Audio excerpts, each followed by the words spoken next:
Hello friends, this is Rashidi Rukaiya. Welcome to Vidyarthi Spot. Today we will discuss how to write instructional objectives in behavioral terms.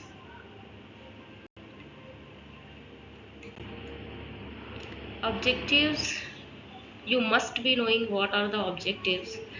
Objectives refers to something that anybody aims to achieve. वो चीज़ें objective कहलाती हैं जो एक teacher, एक student या कोई भी अचीव करना चाहता है, उसका उद्देश्य है।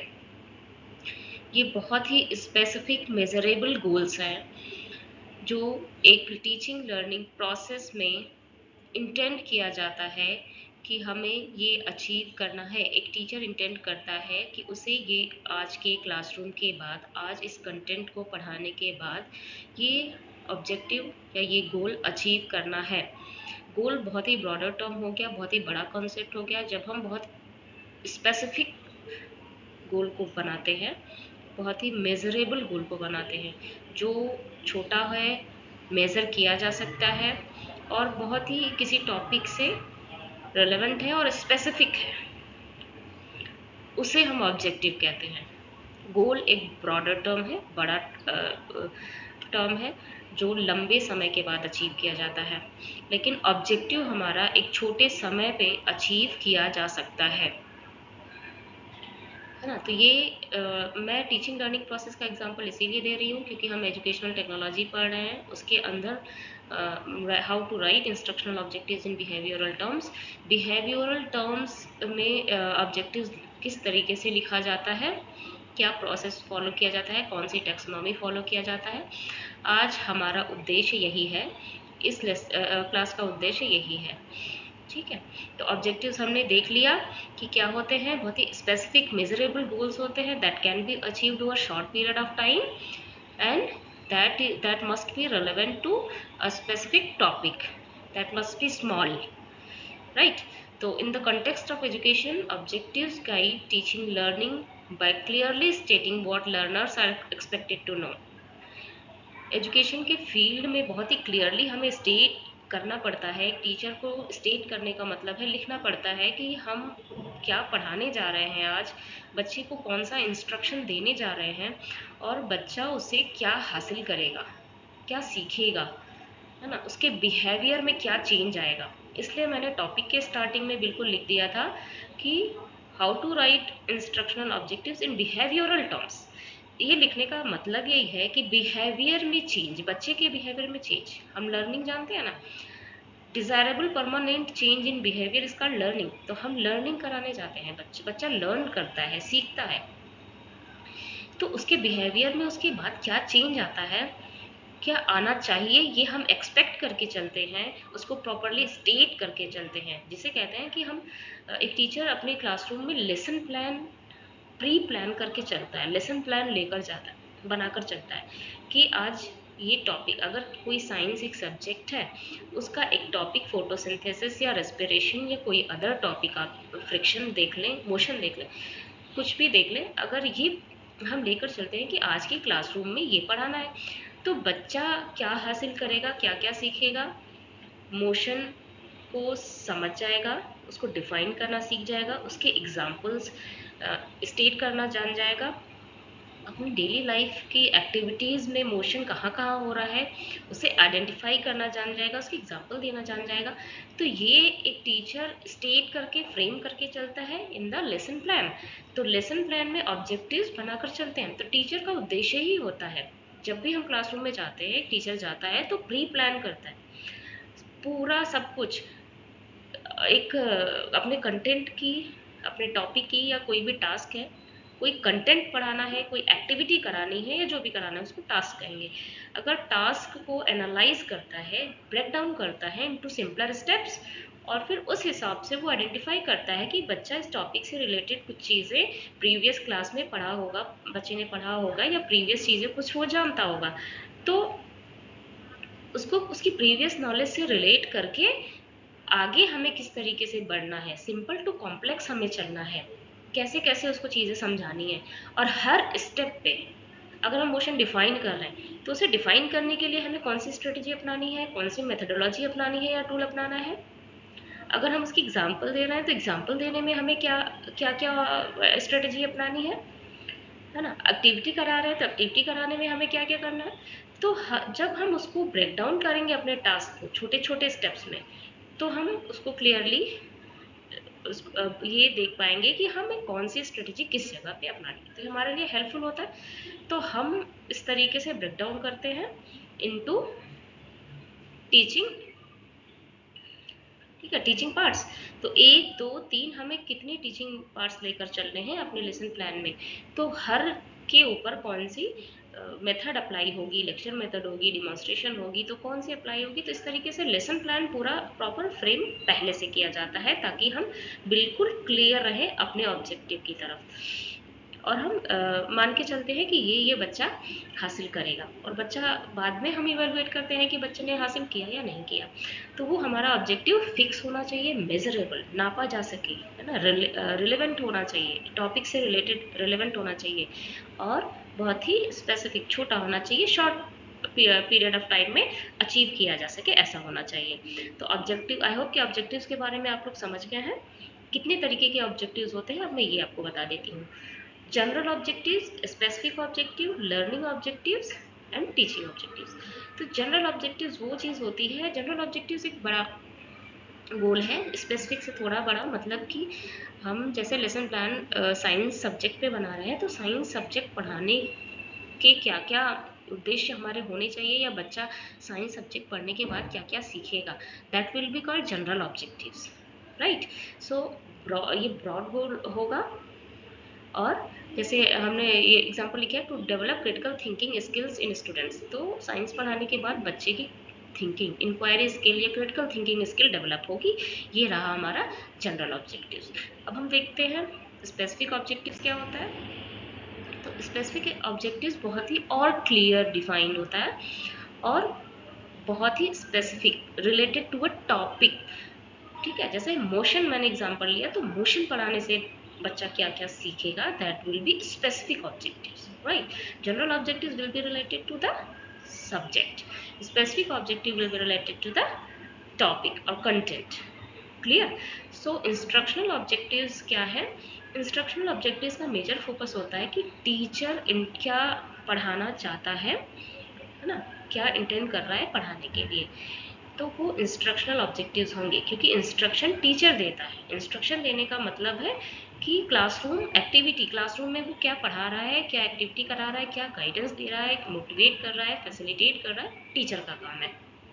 तो ये रिलेटेड होता है टीचर की एक्टिविटी से, that will be called instructional objective. Teacher को इंस्ट्रक्शन देने के बाद कौन से ऑब्जेक्टिव्स हासिल करने हैं, है ना। Student will learn the causes of French revolution. यहाँ फ्रेंच रिवोल्यूशन का एग्जाम्पल है कि फ्रेंच रिवोल्यूशन बताने के बाद बच्चा फ्रेंच रिवोल्यूशन के कारण बता सकेगा, ये बच्चा टीचर मान के चलता है, that will be instructional objectives.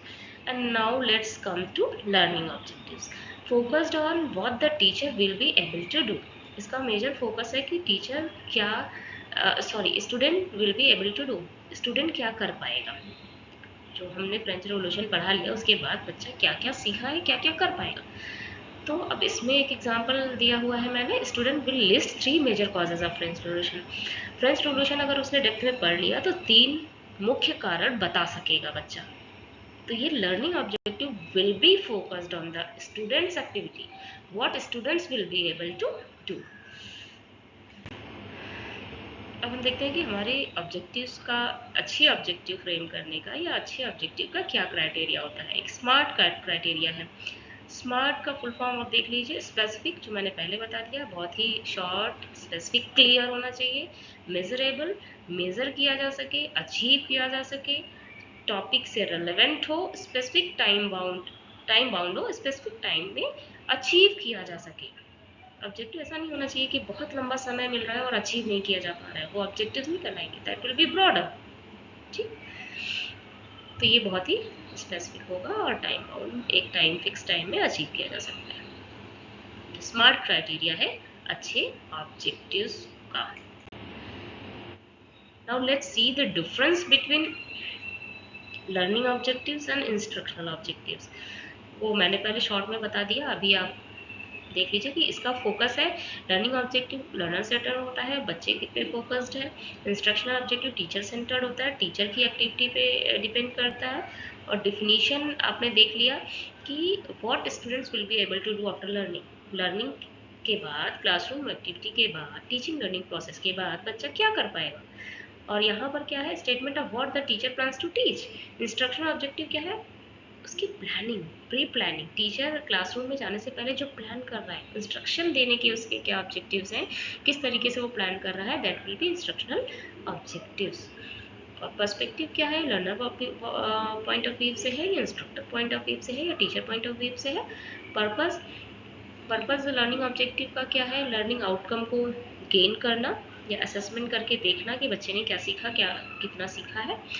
और इसका जो है पर्पस क्या है, कंटेंट को गाइड करना या डिलीवरी करना, इंस्ट्रक्शन को, कंटेंट को डिलीवर करना, राइट।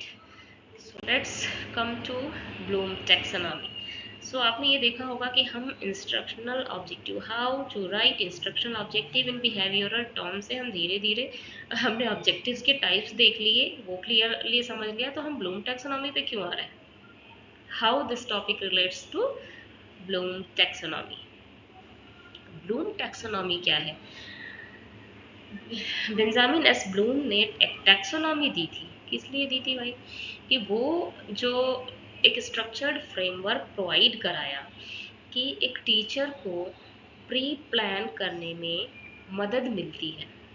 क्या, जो बिहेवियरल टर्म्स है, वो जो बच्चा के बिहेवियर में चेंज आएगा, हम उसको किन टर्म्स में हमें लिखना चाहिए, इसके लिए एक टैक्सोनॉमी प्रोवाइड की गई है।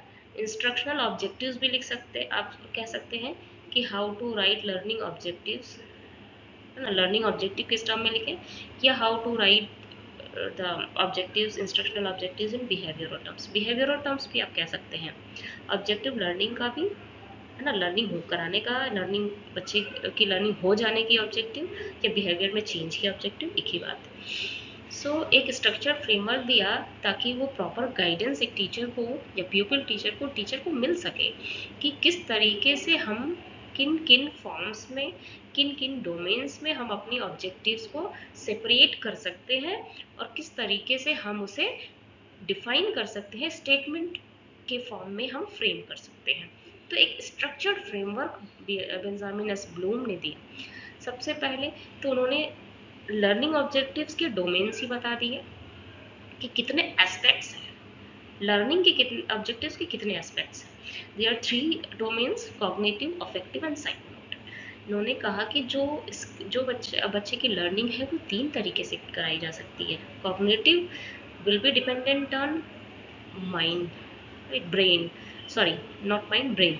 Intellectual skill, intellectual skill cognitive के अंदर आता है। अफेक्टिव मतलब होता है कि जो इमोशंस, एटीट्यूड्स, वैल्यूज जो हैं, जो बच्चा इमोशनली कनेक्ट है अगर टॉपिक से या क्लासरूम से, उसका एटीट्यूड पॉजिटिव है ना, वो वैल्यूज है उसके अंदर, एथिक्स है उसके अंदर, मोरल्स है, वो बैठ के सुनता है, डिसिप्लिन में है ना, वो रेडी है सुनने के लिए।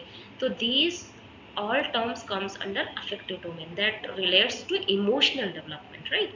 तो affective domain में एक डिवीजन कर दिया, और एक psychomotor. Psychomotor domains means physical या motor skill that depends on activity, activity करके सीखना, लर्निंग बाय डूइंग। बच्चा जो एक्टिविटी करेगा वो किससे करेगा, हैंड्स एंड माइंड के कोऑर्डिनेशन से करेगा। तो फिजिकल या मोटर स्किल ये हमारा साइकोमोटर डोमेन कहलाती है। तो 3 तरीके की हो गई, इंटेलेक्चुअल जो कि आपके ब्रेन से, दिमाग का इस्तेमाल जितना वो कर सकता है, अफेक्टिव इमोशनली कितना कनेक्ट हो सकता है, और साइकोमोटर हाथों से एक्टिविटी वो कितना कर सकता है। तो 3 एस्पेक्ट्स हो गए, कॉग्निटिव, अफेक्टिव एंड साइकोमोटर। देखिए कॉग्निटिव को हम कहेंगे नोइंग, जानना, बच्चा क्या जान सकेगा। अफेक्टिव, फीलिंग, क्या महसूस करता है बच्चा, मे बी वो डिस्कनेक्ट हो, वो क्लासरूम में कनेक्ट हो ही नहीं पा रहा हो, कुछ समझ ही ना सके, ऐसा भी हो सकता है। तो फीलिंग है affective domain, right. Psychomotor domain मतलब डूइंग, करना, क्या कर पाएगा। तो ये 3 जो है एस्पेक्ट्स हैं, ये ब्लूम ने दिए थे। राइट। अब इनकी टैक्सोनॉमी पे हम आते हैं। इन्होंने मेजरली फोकस किया है कॉग्निटिव डोमेन की टैक्सोनॉमी पर, तो हम वो देखते हैं कि क्या दिया है। 1956 में बेंजामिन एस ब्लूम ने कॉग्निटिव डोमेन की टैक्सोनॉमी दी। टैक्सोनॉमी हायरार्ची, हायरार्ची मतलब होता है इजी टू कॉम्प्लेक्स की तरफ मूव करना। मेंटल स्किल या मेंटल या नॉलेज एक्विजिशन, किस तरह से बच्चा नॉलेज एक्वायर करेगा, उसकी मेंटल स्किल कैसी है, उसकी इंटेलेक्चुअल एबिलिटी कैसी है, उसके आधार पे इन्होंने कैटेगरी डिवाइड कर दी। और कितनी स्टेप्स में, 6 स्टेप्स में सिंपल टू कॉम्प्लेक्स की तरफ डिवाइड कर दिया कि लर्निंग इन इन आधार पे हो सकती है, लर्निंग ऑब्जेक्टिव ऐसे अचीव किए जा सकते हैं। तो अब क्या था कि जब ब्लूम ने दिया तो इन्होंने इसके अंदर जो knowledge, comprehension, application, analysis, synthesis, evolution, ये छह टर्म है ना, इसकी मीनिंग भी मैं अभी बताऊंगी। तो इनसे रिलेटेड कुछ नाउन्स दिए जिसके रूप में हम लिख सकते, जिसको यूज करके हम अपने सेंटेंस में उन नाउन्स को हम लिख सकते हैं स्टेटमेंट, प्रॉपर स्टेटमेंट कि ये ऑब्जेक्टिव इस टॉपिक को पढ़ाने से गेन होगा। ठीक है, तो इन्होंने सिंपल टू कॉम्प्लेक्स की तरफ छेड़ दिया। नॉलेज मतलब आप जानते हैं मेमोरी से, रिकॉल, रिकॉग्निशन मेमोरी से रिलेटेड है। कॉम्प्रीहेंशन मतलब होती है अंडरस्टैंडिंग, सूझ, समझ, इससे रिलेटेड है। इसके ऊपर की स्टेप आ जाएगी। आपको ऐसे भी पता लग रहा होगा कि सिर्फ रिकॉल, रिकॉग्निशन, फैक्ट्स को याद करना, किसी चीज़ को डिफाइन कर लेना है ना, उससे ऊपर की चीज़ है कॉम्प्रीहेंशन। कॉम्प्रीहेंशन मतलब कॉन्सेप्ट को बहुत क्लियरली समझ जाना। जब वो बच्चा कॉन्सेप्ट को बहुत क्लियरली समझ जाएगा तो वो उसको क्या कर सकता है, समराइज कर सकता है, एक्सप्लेन कर सकता है, राइट। और नॉलेज में ज़्यादातर रिकॉल, रिकॉग्निशन, मेमोरी बेस्ड चीज़ें होती हैं। एप्लीकेशन, जब किसी कॉन्सेप्ट को समझ जाएगा तो वो आगे अपनी डेली लाइफ में या सिमिलर सिचुएशन, सिमिलर कॉन्टेक्स्ट में अप्लाई भी कर सकता है। That is application. एनालिसिस मतलब किसी बड़े कॉन्सेप्ट को छोटे छोटे छोटे कॉन्सेप्ट में ब्रेक डाउन करके अलग अलग उसको समझ के उसको रिलेशन आपस में बैठा के किस तरीके से एक दूसरे से रिलेटेड है, उसके बाद उस बड़े कॉन्सेप्ट को आसानी से समझ जाना। तो ये भी उसके ऊपर की स्टेप है ना। तो ये लोअर टू हायर हम मूव कर रहे हैं। अभी मैं एक पिरामिड की मदद से भी आपको दिखा दूंगी लोअर से हायर किस तरीके से मूव कर रहे हैं। सिंथेसिस मतलब किसी चीज़ को एज अ होल समझना, उसको ब्रेक डाउन नहीं करना, एज अ होल समझना। तो ब्रेक डाउन करके समझना पहले ज़्यादा आसान होगा, एज अ होल समझना मुश्किल होगा। तो एज ये एनालिसिस के ऊपर की स्टेप है। इवेलुएशन, इवेलुएशन सबसे बड़ा स्टेप है ना। इवेलुएट करना है ना, वैल्यू जजमेंट, किसी चीज़ को measure plus assessment plus value judgement, सारी चीज़ें अगर करते हैं तो इवेलुएशन कहलाती है। 2001 में फिर इसको एंडरसन एंड क्रैथवॉल ने ब्लूम की जो ओरिजिनल टैक्सोनॉमी है उसको रिवाइज किया है, थोड़ा सा रिवीजन इसमें दिया है। इन्होंने कहा है कि जो दो डायमेंशंस है, cognitive process, mental process and knowledge का डायमेंशन, ये दोनों के आधार पे हम थोड़ा सा इसमें रिवीजन कर सकते हैं। तो उन्होंने रिवाइज कर दिया कि लर्नर, बच्चा क्या जानता है ना, क्या कर सकता है और बच्चा क्या जानता है, इस आधार पे इन्होंने रिवीजन दिया। तो ये जो अभी हमने ये पूरा टेबल फॉर्म में बनाया है, remember, understand, apply, analyse, evaluate and create, ये एंडरसन एंड क्रैथवॉल ने रिवीजन जो दिया है उसके बाद का है। पहले मैंने ब्लूम का दिखा दिया था, knowledge, understanding, application, analysis, synthesis and evaluation, right. तो यहाँ नॉलेज जो है वो remember, remember like recall facts and basic concepts, define, list, name, identify, ये सारी चीज़ें। एक्शन वर्ब्स हैं, ये एक्शन वर्ब्स किसने दिए ये बाद में बताऊंगी। मैंने इस लिस्ट में पहले इसको इंक्लूड कर दिया ताकि एज अ होल आप इसे पहले एक बार देख सकें, बाद में बताऊंगी एक्शन वर्ब्स किसने दिए। पहले जब ब्लूम ने दिए थे, एंडरसन, क्रैथवॉल, इन लोगों ने दिए थे तो नाउन के फॉर्म में दिए थे, राइट।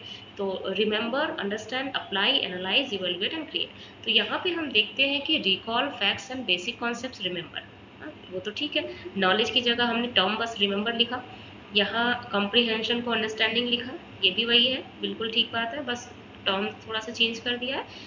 अंडरस्टैंड मतलब एक्सप्लेन आइडियाज़ या कॉन्सेप्ट, समराइज कर लेना, जैसे फोटोसिंथेसिस के प्रोसेस को समराइज कर लेना, तो जब हम कॉन्सेप्ट को समझ लेते हैं तभी समराइज करते हैं।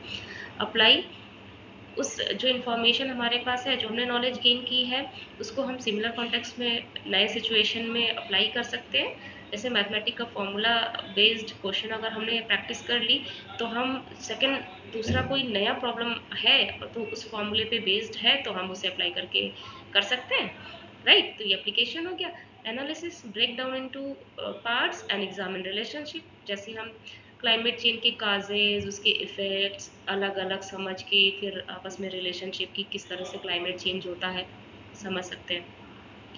इवेलुएट जस्टिफाई या डिसीजन, किसी डिसीजन मेकिंग जस्टिफिकेशन है ना, वैल्यू जजमेंट वैल्यू देना।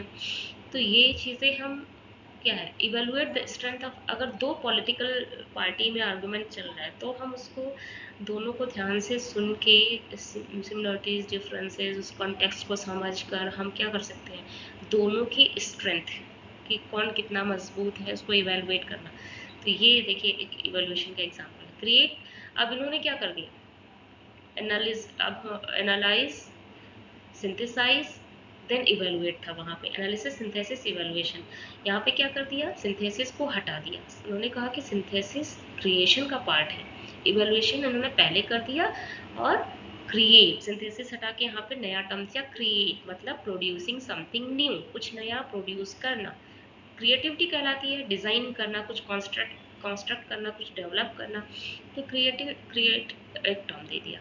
तो ये यहाँ पे हो गया, राइट। अब पिरामिड की तरह किस तरीके से अगर हम समझ गए, पिरामिड देख लें, बेस पे हमारा रिमेंबर आता है, उसके ऊपर अंडरस्टैंड, फिर apply, analyse, evaluate and create. Create सबसे पीक पर लिखा जाता है। पिरामिड पे जो है बेस पे और पीक पे लिखने का भी रीज़न है। बेस पे लिखना मतलब रिमेंबर सबसे लोवेस्ट लेवल को शो करता है, दैट इज बेस। बेस यही होता है। जब हम हायर पे जाते हैं ना, लोअर टू हायर जाते हैं ना, तो हमारा बेस हिलता नहीं है, that will be included into the next step.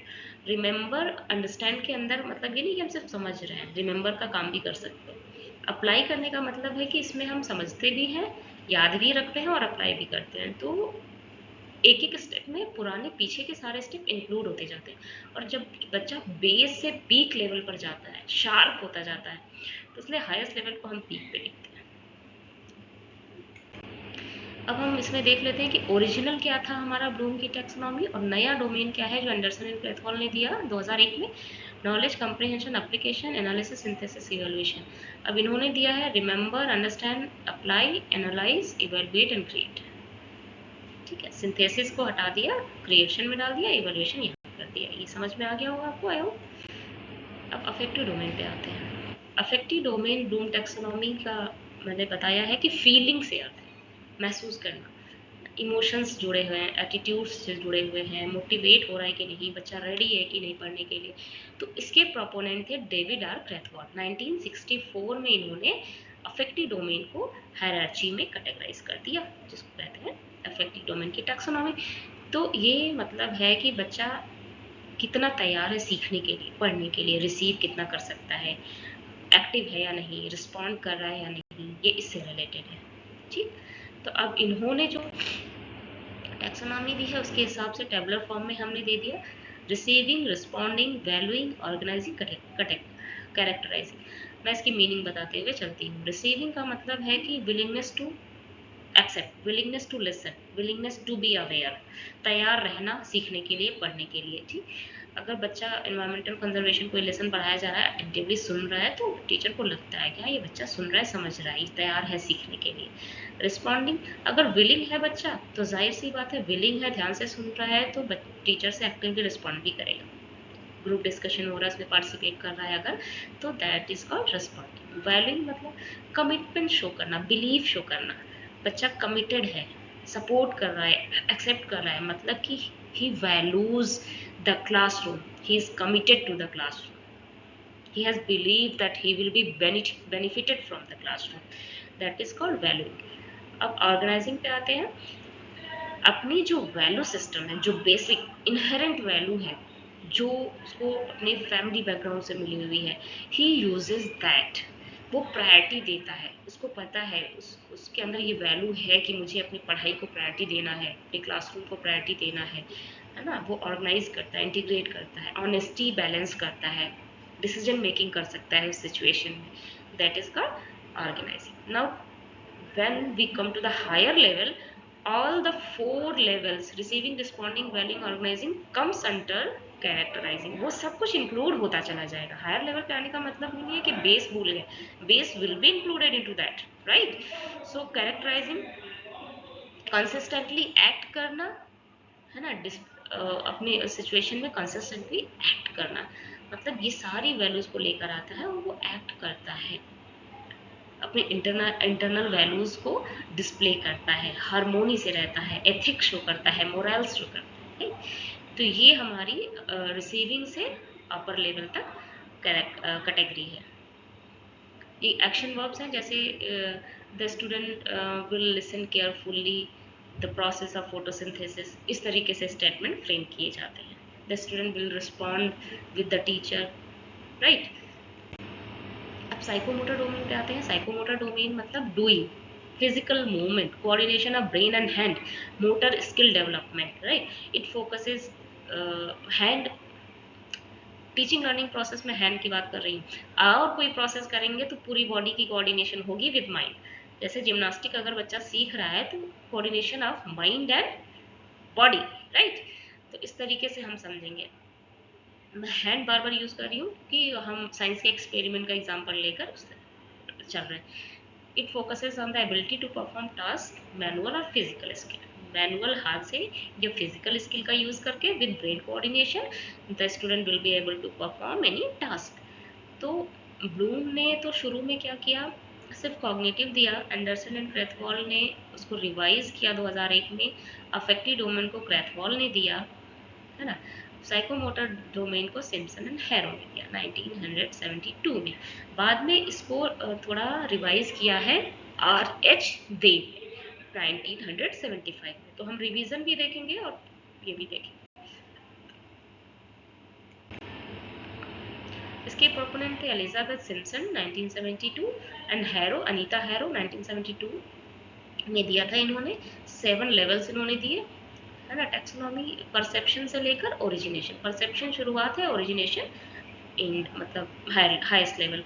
RS Dave ने बाद में इसको 5 लेवल में इसका वर्जन चेंज कर दिया था। तो अब जो ये 7 है ये हमारे सिम्पसन एंड हैरो के हैं। परसेप्शन मतलब होता है अपने सेंस ऑर्गन्स का यूज करके किसी चीज को रिकॉग्नाइज करना, डिस्टिंग्विश करना या एक्सेप्ट करना, तो परसेप्शन कहलाती है। जैसे अगर कोई टीचर एक प्रैक्टिकल या एक्सपेरिमेंट डिमॉन्स्ट्रेट कर रहे हैं तो आप उनको ध्यान से देखने के बाद आप उनके पोस्चर को आइडेंटिफाई कर लेते हैं और आपको पता है कि किसी एक्सपेरिमेंट को करते हुए हमें ये पोस्चर रखना है। तो दैट इज कॉल्ड परसेप्शन। आपने ऑब्जर्व किया, अपने सेंस ऑर्गन्स का यूज किया, उसके बाद उसको रिसीव किया, तो that is called perception. Set मतलब जैसे हमने पढ़ा था अफेक्टिव में, रेडीनेस टू लिसन, यहाँ होगा readiness to act. Mental set है, आप रेडी हैं एक्ट करने के लिए, physically emotionally you are ready to act. Guided response early stage of learning होती है, मतलब इमिटेशन, नकल करना। अगर कोई एक्सपेरिमेंट आप टीचर को करते हुए देखते हैं तो पहले उन्होंने क्या डाला फिर क्या डाला, तो बच्चा क्या करता है, पहले नकल करता है, इमिटेट करता है, फॉलो करता है, कॉपी करता है। तो ये शुरुआती स्टेजेस हैं। बाद में जब वो थोड़ा सा हैंडी हो जाता है ना, तो जान जाता है, तो थोड़ी बहुत माइनर गाइडेंस से वो क्या करता है, थोड़ी बहुत गाइडेंस से वो सारा एक्सपेरिमेंट कर सकता है। That will come into mechanism. Guided response के बाद अपर लेवल आ जाता है मैकेनिज्म, थोड़ी बहुत गाइडेंस की जरूरत है, फिर वो कर लेता है। Adaptation, sorry, complex overt response. Complex overt response मतलब है कि बहुत स्मूथली फिर अपने आप बिना किसी के गाइडेंस के जब करने लग जाए, तो कॉम्प्लेक्स ओवर्ट रिस्पॉन्स, वो उसके अंदर की जो स्किल डेवलप हो गई वो ओवर्ट बाहर निकल के आ रही है। जिम्नास्टिक का एक्सपेरिमेंट है, पहले क्या करते हैं, देख देख के सीखेगा बच्चा, नकल करेगा, फिर थोड़ी बहुत गाइडेंस से कर लेगा, बाद में बहुत स्मूथली जिम्नास्टिक कर सकता है वो। तो ये एक एग्जांपल है।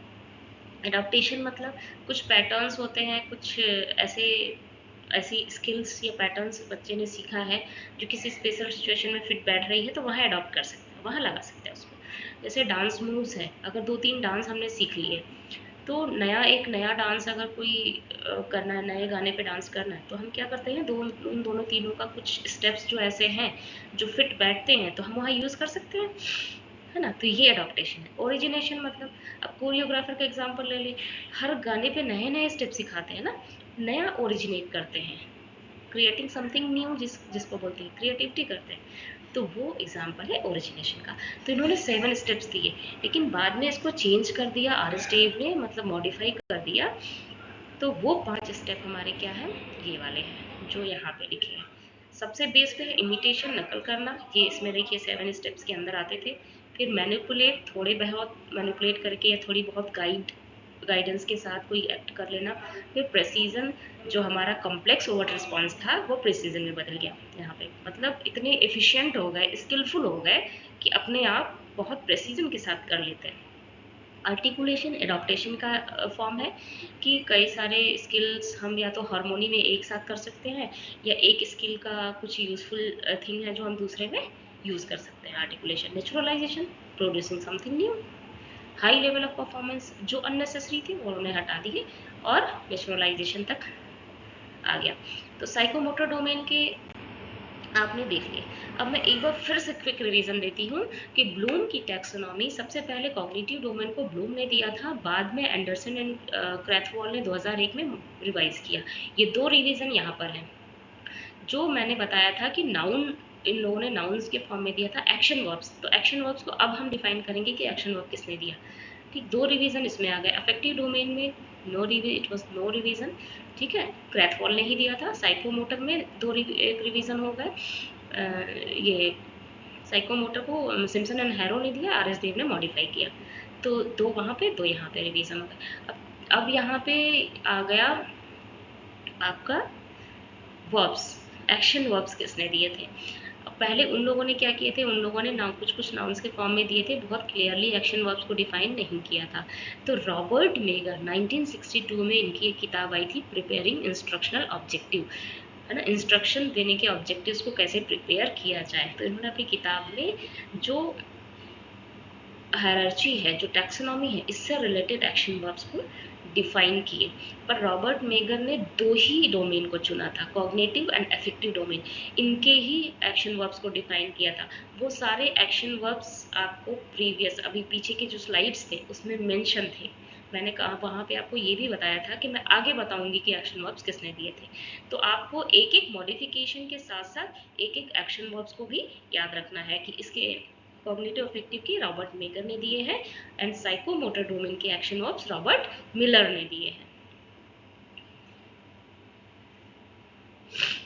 इन्होंने ये जोर दिया था कि बच्चा क्या कर पाएगा, लर्निंग एक्सपीरियंसेस गेन करने के बाद क्या कर पाएगा, तो उसकी प्रोफिशिएंसी के अकॉर्डिंग इन्होंने एक्शन वर्ब्स डिफाइन किए।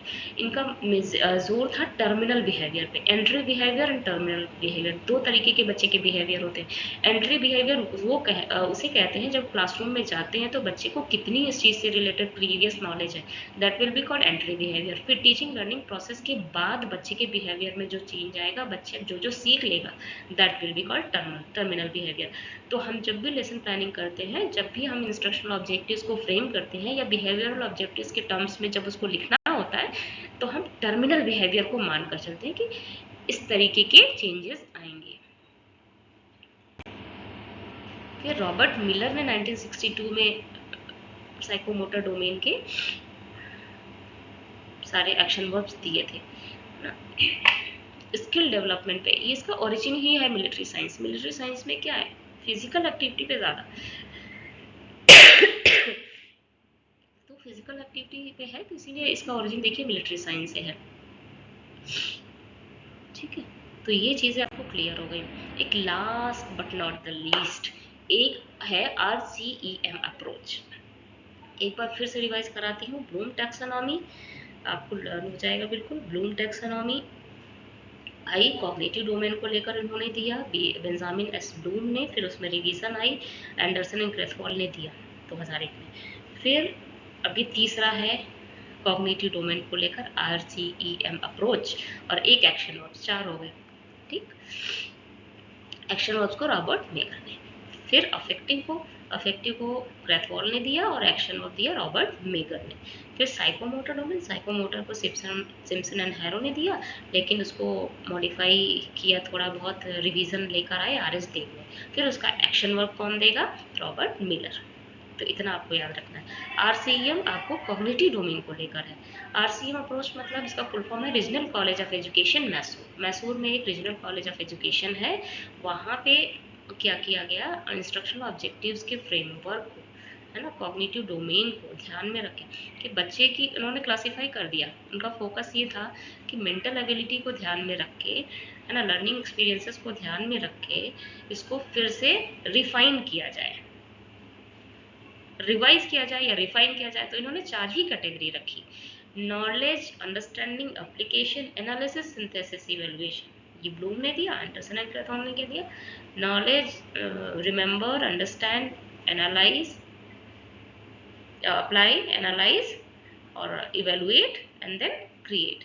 अब इन्होंने क्या कहा कि जो लास्ट की 3 है, एप्लीकेशन के बाद एनालिसिस, सिंथेसिस, इवेलुएशन, या आप कह सकते हैं एनालाइज, इवेलुएट एंड क्रिएट, ये 3 एंडरसन के, तो इसको तीनों को हटा के हम सिर्फ क्रिएटिविटी के अंदर रख सकते हैं। क्रिएटिविटी का ही पार्ट है ना, इसको अलग से नहीं देखा जा सकता है।